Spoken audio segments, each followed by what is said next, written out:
Speaker Martin Romualdez, yaman din lang at gusto mong maging ayuda king, ay pakisagot naman tong tanong, bakit binawasan mo ng 50 billion pesos itong pangunahing ayuda program ng gobyerno, yung 4Ps, tapos pang pinopondohan mo? Alam mo, lahat ng nagrarally kay Duterte, from the heart yun. Yan, from the heart totoo yan, yun. totoo Wala yan. kahit 5. Voluntary talaga yung galing sa puso. Bakit? Dahil gusto nating ibalik uli, inuklok uli ang mga Duterte no to present administration. Noong first week or second week of this month, December of 2024, hanggang sa kasalukuyan ay hindi pa binibigyan ng aksyon ng ating Pangulo. Marami ang nagsasabi, isa na ako doon, na ang proposed budget law ay not consistent with the provisions of the 1987 Constitution. Yes. Good morning mga kasama. Happy Tuesday ngayong araw, December 31. Dispiras ng bagong taon. Happy ba kayo? Nako, palagay ko hindi kayo happy. Kahit ako hindi ho ako happy at meron din dito nagsasabi na nadidismaya sila. Akalain nyo bito. Bitu-bitupik pala. Parang ang laro, unggoy-unggoyan, ika nga. Ay di naunggoy nga. Sino? Ang ating kababayan, sabi ni Philip dito. Naunggoy na naman kayo, mga kasama. Ang hirap pero ganun pa man, may video dito, mamaya ipapakita ko sa inyo. Baka magulat kayo.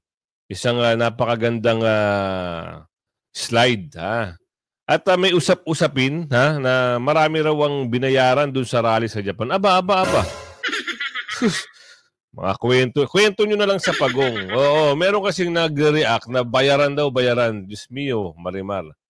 Eto mamaya sa video kung paano nila banggitin dito. Pero siyempre bago natin na umpisahan yan, sang like, sang share, good sa po tayo dyan, kaya i-like yung video. At meron na rin pong mga isang retired general, may boses na rin po. Panibagong retired general na po ito na nagsalita rin according sa video. Sabi ko nga sa inyo, tayo po ay nagre-reaction. Comment, reaction, comment, reaction, comment. Kaya reaction ng abogado tungkol sa 2025 budget, meron din. Ilalabas din natin sa video yan. Ano ho ba ang mga reaksyon ng taong bayan? Meron nga ho doon, nag-rally sa Mindiola. Karampot ng rally nila. Alam ko sino nag-rally? Yung kakampi nila di umano, sabi ni Jennifer. Kakampi nila nagpatawa lang doon sa Mindiola. Gusto nyo ba makita kung sino yung mga nagpatawa sa Mindiola? Hindi ko alam kung totoo yung makapakanan itong mga ito.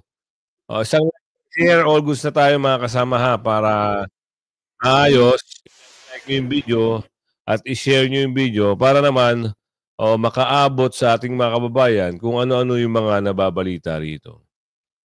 Hindi happy, di ba? Talagang mauumay ka sa kanila Dahil siguro, sila na hubahalang magkwento kung ano yung mga bagay-bagay na dapat nilang ikwento rito. Ipasok na natin Bakit ba kayo nagrarally? Ang alam namin, sabi ni Jomar dito, kaisa kayo dyan Tapos magngangaw-ngaw kayo dyan. Ito, ipasok mo ate. Up. Sorry Itinaan naman sa kilos protesta ng ilang grupo ang kanilang pagkwestiyon sa pinirmahan ng Pangulo na 2025 General Appropriations Act, kabilang na ang pananatili ng pondo para sa kontrobersyal na AKAP program. At nakatutok si Mav Gonzalez. Kahit maulan, may mga grupong nagrally sa Mendiola para kundinahin ang 2025 General Appropriations Act. Binarikadahan ng mga pulis ang Mendiola Peace Arch habang nagprograma ang mga grupo sa kalsada.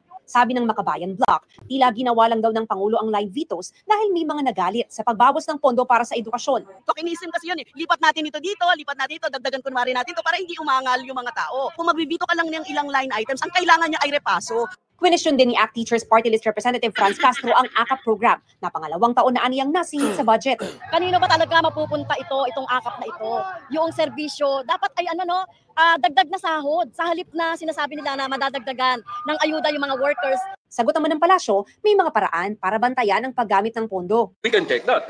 Those people who notice that, they can complain. And then we will go to investigate. See, we cannot just, our law presumes good faith in everyone. All actions in good faith. Kung may bad faith kayo, that's when you come now. Yung kayong media or kayong mga tao na agreed. Kwenisyon din ni Gabriela Party List Representative Arlene Rosas ang malaking pondo para sa military infrastructure na hindi naman aniya pangunahing pangangailangan ng mga mamamayan. Hindi pa raw nakikita ng dalawang mambabatas ang mga nilaing veto ng Pangulo, pero may mga kailangan daw masagot para matiyak na constitutional ang 2025 national budget. Sabi ni Senate President Cheese Escudero, bagamat natagalan, ang mahalaga na pirmahan ang 2025 GAA bago matapos ang taon para hindi magkaroon ng reenacted budget. Ngayong pasado na aniya ang budget, dapat maipatupad agad ang mga programa ng gobyerno. Dagdag ni Senate Finance Committee Chair Senador Grace Poe, safeguard laban sa maling paggamit at pagdodoble ng benepisyo ang conditional implementation ng AKAP program. Makakatanggap pa rin ng ayuda ang low-income earners sa ilalim ng mas malinaw na guidelines ng AKAP. Siniguro rin daw ng economic team at ng PhilHealth Board na sapat ang surplus at reserve funds nila para makover ang indirect contributors at para pagandahin ang benefit packages nila. Sapat daw. Wala nga ho daw pondo. Walang pera. May mga utang pa. Oo, sabi dun sa isa kanina, mas maganda raw at napirmahan. Ibang klase, no? Ayun, sabi sa video. Tayo, nag-react lang dun. Ibang klase talaga. Ganon talaga ngayon. Ganon sila ka-happy. Pero, ang sabi ng tao bayan, hindi ho kami happy. Bakit? Dahil saan ba mapupunta yung mga yan? Saan mapupunta yung mga akap? Siguro, alam nyo na. Saan ba mapupunta ate? Tingnan natin dito kung anong babanggitin. Sulo nyo, tuloy pa natin ito? Yun lang ang nabalita rito. Ito. Speaker Martin Romualdez, yaman din lang at gusto mong maging ayuda king, ay pakisagot naman tong tanong, bakit binawasan mo ng 50 billion pesos itong pangunahing ayuda program ng gobyerno, yung 4Ps, tapos AKAP ang pinopondohan mo. Anyway, meron akong challenge sa'yo. Tawagin natin tong Martin Romualdez Challenge. Sabi mo kasi may listahan naman at nakalagay ang pangalan ng mga AKAP recipients. Ilabas natin tong listahan na to, publicly available at makikita online sa internet, no? Tawagin natin tong hashtag ilabas ang AKAP listahan. Alam mo kasi, tax po natin yung ginagamit sa pagpapamudmod ng AKAP program. So, kailangan ma-validate natin kung totoo nga bang mga tao itong tumanggap ng AKAP ayuda. Kasi baka mamaya sa listahan na yan, dyan naman natin makita si Cheese Curls. Isa pa, yung mga tumanggap naman ng AKAP ayuda, sabi ni Speaker Romualdez, 5,000 pesos daw. 5,000 pesos nga ba ang natanggap nyo? Maganda pong ma-validate ito ng buong bayan. So, pakalat po natin tong hashtag na to. Hashtag Martin Romualdez Challenge. Hashtag ilabas ang AKAP listahan. Yan na. Merong challenge si Madam Celio Magno. I-hashtag nyo daw. Para makarating doon sa mga nakakaintindi. Ano ba yung usapin doon sa Japan? Binayaran daw kaya nag-rally ba? Diyos ko. Ano ba talaga? Yung mga nagko-comment na mga sabi nga din ni Jorald. Mga troll lang yan, Kuya Goods. Mga kasabwat yan ng mga bangag. Pansinin mo, Kuya Goods, yung mga Facebook ng mga nagko-comment na mga Tingnan mo, iba-iba yung mga muka. Yung iba cartoons. Kasi daw trolls daw yun, sabi. Totoo, minsan pag halimbawa nag-ano ako sa Facebook, nakikita ko yung mga post yung mga against sa mga kila Tatay Digong, sa mga Duterte. Pag binatake si BP Sara, mga trolls yung umatake. Totoo nga. Magsabihin, meron pala talagang binayaran para mga ganung bagay kahit sa social media. Wala tayong magagawa doon. Ganun talaga. Sino-sino ba mga nagbayad dyan? Kilala nyo naman. Hindi natin babanggitin dito. Kaya ito, papasok natin, o sila ho magpapaliwanag na hindi sila bayad. Kuya, pasok mo. Ang bayad sa'yo. Walang bayad, libre para sa Pilipinas at sa future ng mga Pilipino. Yan. Teka lang, isipin ko po muna kasi kung nagpapabayad ako, napakarami na pong utang sa akin ng mga Duterte. sa laki ng mga ginagastos ko para po sa pagtangkilik o pag-support sa mga gawain namin dito sa Japan, no? Na pag-support ko sa mga Duterte. Bayad, mayaman ako. Walang bayad at hindi namin ang kailangan. Ang bayad niya ay ang pagmamahal niya sa atin. Yes. Kaya mahal namin si PRRD. Tama. Hindi ko kailangan ng bayad. Nandito nga kami ngayon eh. Oo, volunteer to lahat para sa bayan namin to, para sa bayan ko. Ay, ako pa nga naglalabas ng pera eh. Ngayon nga eh, naglabas ako para sa para sa rally natin ng kahit papaano. Pagkain, etc. So wala talagang Wala binabayad sa talaga, inyo. no. Alam mo, lahat ng nagrarally kay Duterte, from the heart yon. Yan, From the heart totoo yan, yun. totoo Wala yan. kahit 5. Voluntary talaga yung galing sa puso. Bakit? Dahil gusto nating ibalik uli, iluklok uli ang mga Duterte no to present administration. Yan, narinig nyo.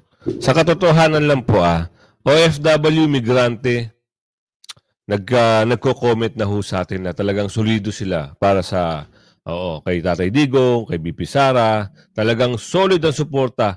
Alam niyo ho ba yung mga OFW, yung mga migrante nating kababayan yan? Happy New Year po pala ha. Baka makalimutan ko. In-advance ko na. Happy New Year po sa inyo. Mamaya ho, siguro magla-live po tayo. Isang pagbati lang po yun sa inyo. Siguro mga 1 hours, 2 hours, konting kwentuhan bago umabot yung New Year's Eve. No?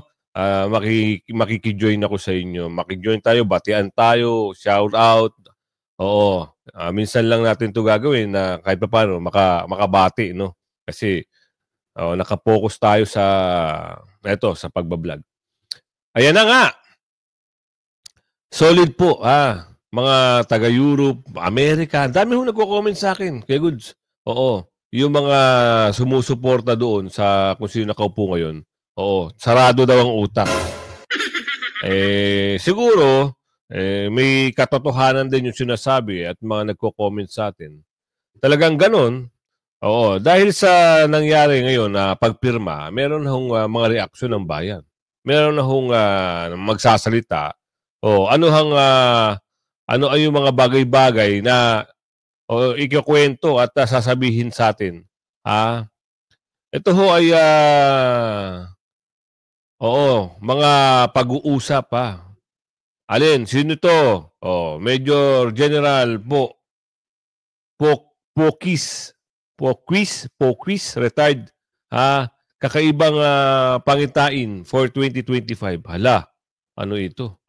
Ayon ito kay General Viewpoints. General Points of Viewpoints nga, sorry So siya yung magbabanggit kung sino-sino. Sino ba talaga itong magsasalita dito? Siya na ho. Tayo nga ay magbibigay lang sa inyo ng magandang reaction dito.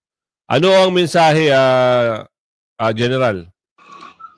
Magandang araw mga kaibigan. Advance Happy New Year sa inyong lahat. Isang araw na lang. New Year na po tayo, 2025. Pag-usapan natin ngayon yung Chinese zodiac signs. Mayroon silang 12 animals representing zodiac signs sila. Every year, may tinatawag sila na Year of the Blank. So, for 2025, ano ba ang zodiac sign sa Chinese zodiac? Okay. Ito, may post si General Romeo Pokes. Sabi niya, the Chinese zodiac says 2025 is the year of the snake. I say, it is the year of the crocodile. Hala. Medyo napatawa ako, na-shock na first time ko na makarinig na merong zodiac sign na crocodile sa Chinese. So, ni-research ko. Ano-ano yung 12 animals sa Chinese zodiac? Ito. Oh, kami ads lang ko So, medyo kakaiba ha. Ngayon ko lang din narinig yun mga kasama na meron palang buhaya na zodiac sign. O, tuloy natin. Rat, ox, tiger, rabbit, dragon, snake, horse, pampito, goat, monkey, rooster, dog, and pig. So, yun lang po ang 12 animals sa year, sa zodiac signs. Walang crocodile. So, naisip ko, ano bang naisip, ano bang dahilan ni General Pukis, bakit nabanggit niya na Year of the Crocodile ang 2025? Kayo, anong masasabi nyo yung opinion ni General Pukis na 2025 is the year of the crocodile? Okay? Magbasa lang tayo sa mga yung people who reacted. Out of 1,000 reaction, 611 ang tumawa, 440 ang likes. So, masaya. And then, ang mga reactions, comments. Okay. Conrado Ragay, correct. Sumang-ayon, ha ha ha. Bonnie Vargas, yes sir, agree. Share ko sir, correct. I-share daw niya. Anyway, light moments na lang po tayo. Wala na tayong magagawa eh. Pipirmahan na ang budget today. As announced. So, late video to mga kasama. Makabuluhan na pagbabago sa pag-review ng Pangulo. Medyo na-late yung video na ito. Late. Napirma na ho yung budget. Kaya nga marami ho ang umalma, marami ang hindi natuwa, marami rin yung mga nagbigay na mensahe kagaya kahapon, may mga video tayo na na-upload, no? Ilang mga boses din ang narinig natin na talagang galit na galit sila. Maski sa comment ko mga kasama, marami din ho ang nagko-comment. Marami silang sinasabi na, ano ba, totoo na ba ito? Let's go na ba? Oo. Kaya, hindi natin mawari, hindi natin malaman kung let's go na nga. Tuloy natin ito. Santos Nancy, correct ka sir. Itong darating na 2025, lalong tataba ang mga crocodiles. Okay. Oliver Olayba, Arturo Ramon de la Casta. Yes, sir. Very much agree. Channel 7. Sa totoo lang, diyan sa kung saan ng gobyerno ngayon, marami ho ang tuwan-tuwa. Kasi ang katuwiran nila na pirmahan na. Ibig sabihin, pera na nga naman. Oo. Yung mga kumukontra, siyempre, kaya kumukontra yung iba, alam nyo bakit? Kasi nga, mayroong mga balita, may mga issue, may mga nangyari na hindi napapaliwanag. Kagaya ng mga flood control project, walang pinapaliwanag kasi. Kaya, iniisip ng ating kababayan, nalulustay. Sa totoo, sa nakikita nyo, ano bang napapansin nyo mga kasama? Sa totoo lang. 'Di ba? Wala naman ho kayong nakita na may project. Umamin na nga rin din yung mangga. 'Di ba? Sino yung mangga? Umamin na rin yung mangga na wala naman talaga silang nakita. Pero, ngayon, masaya rin siya. Ang usapin nga dun parang Ay, grabe. Ibang klase, no? Behind the scene. Kung ano yung pinapakita nila sa mga... Ito sabi ni Jessica rito, Kuya Goods, kung ano yung pinapakita nila sa bayan nilang media, di umano, kabaligtaran lahat yun. Alam na ho ng taong bayan yan, Jessica. Kaya nga ho, meron na ho mga bagay-bagay na pumapasok sa isip nila at meron ka na nga di ba Jessica, meron ka na rin nakikita at napapanood na mga marcha-marcha na peaceful. Di ba? Kaya alam nila yan. Kaya ito panoorin nyo yung usapin dito. Nagsasalita na naman si Senador dito. At uulitin ko sa inyo mga kasama uulitin ko po sa inyo kung gusto nyo ng tunay na pagbabago at wala na kayong iisipin na pangungurakot ng mga bakulaw. PDP line at ipasok nyo si Doc Willie Ong at ipasok mo si Richard Mata. Sa mga nagtatanong po sino si Richard Mata, siya po isang doktor. No? Doktor, paglaban natin yung health service. No? Dalawa na bigay natin na doktor. Para alam nila kung ano, kagaya nga, mo, usapin sa PhilHealth. Ano nangyari? Diba? Ang daming utang, walang subsidy. Ngayon, paano babayaran ng PhilHealth yung pagkakautang na yun? Diba? Ang usapin noon, pinalabas nila, meron daw pondo na 600 billion. Meron daw ganun. O 600 million. Pinalabas nila yun. Ngayon, may nagsalita, wala daw. Sa totoo lang kaya yung ibang ospital ayaw na tumanggap ng PhilHealth, hindi daw nababayaran di umano yung mga bill ng pasyente. Kung mabayaran man, umaabot pa ng kalahating taon. Ganun daw ko kasaklap. Yan nangyayari sa binabayad ng tao. Ay sabi ni Raquel dito, Kuya Goods, alam mo na, di sa bulsa. Ha? Malamang sa malamang, baka nga sa bulsa. Kita nyo naman yung itsura ng kung sino yung, ng PhilHealth, di ba? Kulang na lang talaga. Lagyan mo ng sungay. Di ba? Yung itsura. Naku. Ganoon. Garapalan sa garapalan na sabi ni David dito. Kuya Goods, garapalan na ho. Wala na ho talagang, siguro, may magbabago at pagbabago pagdating ng midterm election. Kaya bantayan nyo mga kasama, huwag kayong pakakasiguro. Isipin nyo mga yan. Ibang klase din kumana yung mga yan. Ibang klase tumirada yung mga yan. Kita nyo nga, aprobado. Di ba? Sabi nung isa, doon sa unang slide natin, kunwari, ibabato-bato pick. Yung pala, sila raw nagwagi. Eto na. Bakit na yung mga pag-uusap na dapat nyo malaman. Ito ay, si Senador Marcoleta ang magsasalita dito. Pasok!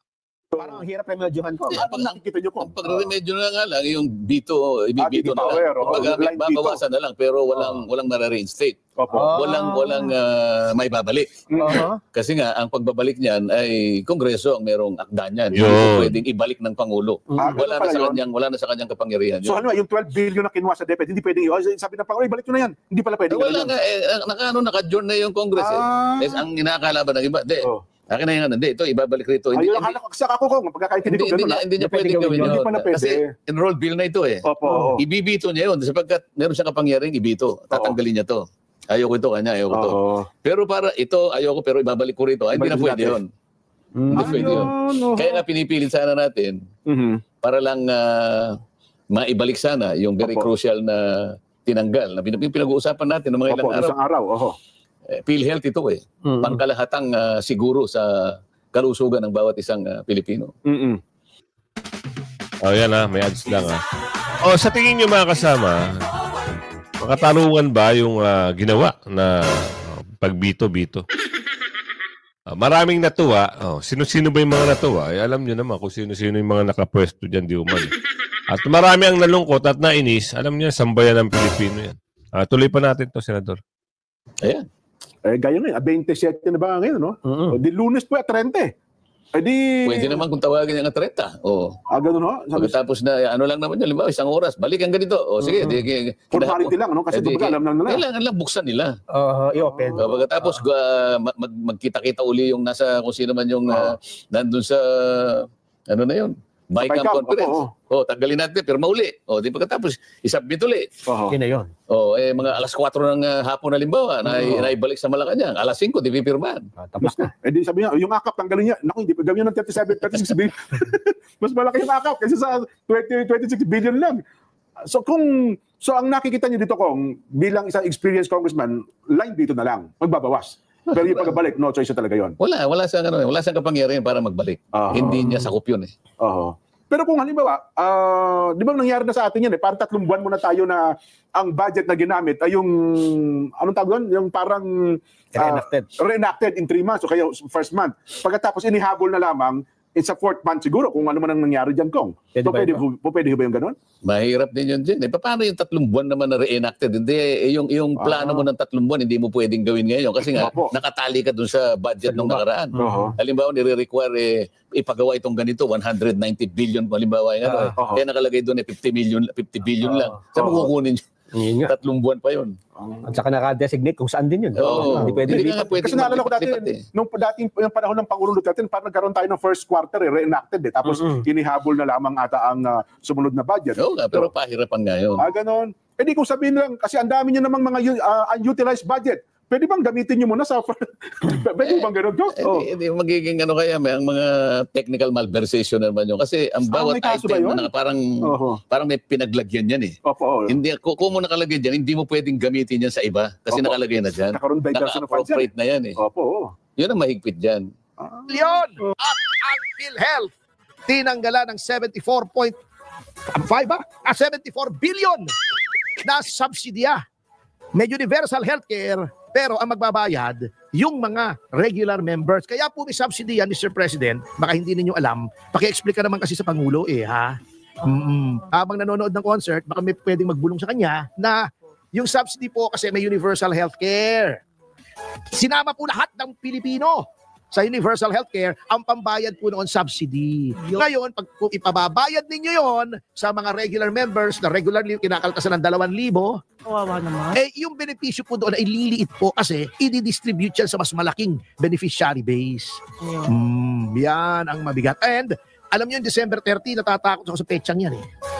Kasi yan walang makakapansin yan. Pipirmahan daw ng December 30. Yan din ang mismong petsa kung saan inapprove yung anomalous na Dengbaksya. Natatanda mo yung Dengbaksya na kami ni Jigs Magpantay ang nagdemanda at naroon na sa hukuman kaya hindi ko na pwedeng i-discuss. December 30 yan. Habang walang nanonood, walang pumapansin para hindi mapansin lahat abala sa pagpe-prepara para sa bagong taon, pipirmahan yan para palusot. Walang aangal. Mga booking na po namin yan. Pero mo December 30 pipirmahan. Oh my God. Halata mo para walang makapabalaan lahat. Holiday mood ng lahat sa kanila palulusutin yung most corrupt budget na tinatawag sa kasaysayan ng Pilipinas. Sige, hindi na ibabalik yan pipirmahan yan.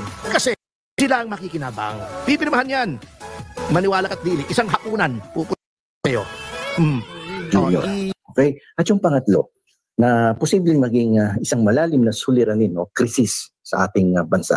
Itong proposed 2025 budget ng ating pamahalaan na isinumite noong first week or second week of this month, December of 2024. Hanggang sa kasalukuyan ay hindi pa binibigyan ng aksyon ng ating Pangulo. Marami ang nagsasabi, isa na ako doon, na ang proposed budget law ay not consistent with the provisions of the 1987 Constitution. Sapagkat sa proposed budget ng ating mababang kapulungan na isinumite sa ating Pangulong si Ferdinand Marcos Jr. ay mas malaki ang pondong inilaan para sa Department of Public Works and Highways. Ang pondo ng Departamento ng Edukasyon ay lubang-lumiit kumpara sa pondo ng ibang ahensya. Ito ay kino-question ngayon ng mga oposisyon sapagkat ito ay kontrapelo sa probisyon ng ating saligang batas.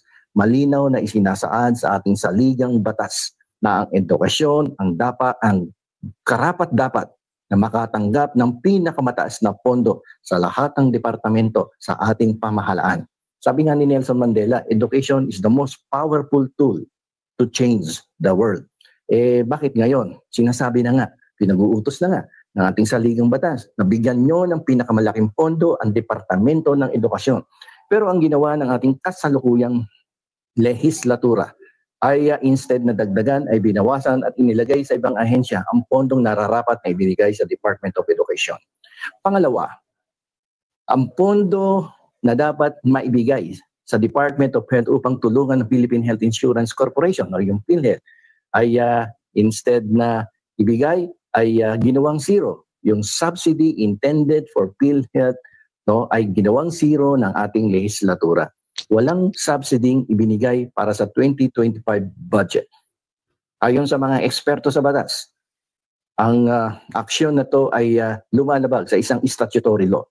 Yung isang Republic Act na tinatawag nating sin tax law, na kung saan ipinag-uutos na ang koleksyon na manggagaling in the implementation of the sin tax law, 80% of the collection should go to the programs of the Department of Health, na yan ay ibibigay dapat sa Philippine Health Insurance Corporation.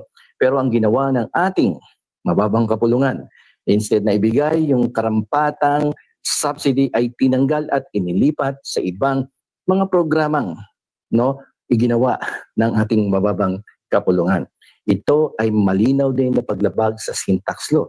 Kung minanais pala ng ating mga kongresista na wag bigyan ng subsidy ang Philippine Health Insurance Corporation, di sana'y pinalitan muna, inamyendahan ng sin tax law upang hindi nagkaroon ng problemang legal sa implementasyon nito. Pero hanggang sinasabi ng sin tax law na 80% of the collections in the implementation of sin tax law dapat mapunta yan sa PhilHealth. Kung hindi nyo amendahan yan, magkakaroon ng seryosong paglabag sa sin tax law. So, ito ho yung mga grupo ng abogado na nagkaroon ho ng pagpapaliwanag. Pinaliwanag nila kung ano talaga yung reaction nila sa budget na yan. Kita, maganda yung paliwanag. Kaya sabi natin, lagi natin sinasabi sa inyo, huwag kayong magpapahuli sa mga balita, issue at reaksyon ng bayan. At share nyo yung video para kumakalat naman at napapanood din ng ating kababayan, lalong-lalo na yung mga OFW at migrante. Ay, nako, budget. Marami natuwa, marami nagalit. Next year, mamaya, end na. Next year, ano yung sasalubungin? Sigurado. Ay, nako, mahirap lang magsalita, pero yung gigil na po yung mga taong bayan. Gigil na ho yung mga kababayan natin. Kahit naman yung nasa Japan, abroad, Europe, America, all over the country, all over the Philippines, lahat po ang simpatya nila ay talagang galit. Sa mga taga Mindanao lang ho, may nag-comment sa akin. Membro ho siya ng isang grupo doon na hudyat na lang daw po ang hinihintay. Salamat po doon sa nag-comment sa akin. Alam ko, sa isang grupo, malaking grupo po sa Mindanao. Hudyat na lang po ang hinihintay nila. At go, sabi dito. Ayan, mga kasama, mamaya ho, meron tayong upload, tapos magla-live tayo bago mag-New Year's Eve. Abangan nyo ha. Ay nako, meron tayong mga, magpapatugtog tayo ng mga, para ma-induct naman kayo. At siyempre, kwentuhan. Diba? Shoutout, kwentuhan. Maglabas kayo ng mga komento nyo ron. Pag-usap-usapan natin. Hanggang sa muli, mamayang hapon. Bye-bye!